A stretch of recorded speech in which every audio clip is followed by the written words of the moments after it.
Duta Besar Rusia untuk Amerika Serikat, Anatoly Antonov, mengkritik Amerika Serikat atas paket senjatanya baru-baru ini ke Ukraina. Ia menyatakan hal mencerminkan niat untuk melawan Rusia sampai tentara Ukraina yang terakhir.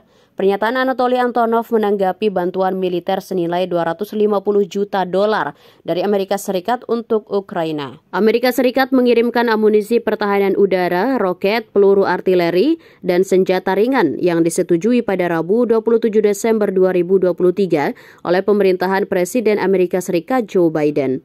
Anatoly Antonov menyebut putaran terakhir bantuan militer sebagai hadiah tahun baru yang berdarah untuk Kiev. Amerika mendorong rezim boneka ke jurang maut menyebabkan ribuan warga Ukraina mengalami kematian, tulis Anatoly Antonov di media sosial.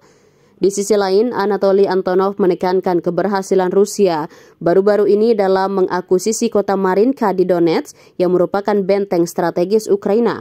Menurutnya Amerika cenderung mengabaikan perkembangan tersebut dan malah berfokus pada menyoroti kemenangan kecil Ukraina, dikutip dari Vorfos Spastovol Rusian. Menurutnya, Amerika Serikat cenderung mengabaikan perkembangan tersebut dan malah berfokus pada menyoroti kemenangan kecil Ukraina, dikutip dari Vorfos Spastovol Rusian. Anatoly Antonov memperkirakan senjata apapun yang diberikan oleh negara-negara NATO ke Ukraina akan dibakar dan dihancurkan oleh Rusia tanpa mengubah situasi di lapangan. Dengan paket bantuan Amerika Serikat yang tak ada habisnya, mereka pada dasarnya menegaskan ketidakpedulian terhadap nasib orang-orang yang berada di bawah asuhan mereka. Sudah waktunya bagi Amerika untuk meninggalkan proyek-proyek ilusi untuk menimbulkan kekalahan strategis pada Rusia. Gedung Putih tidak dapat mengalokasikan lebih banyak dana untuk Ukraina setelah oposisi Partai Republik di Kongres Amerika Serikat memblokir permintaan tersebut.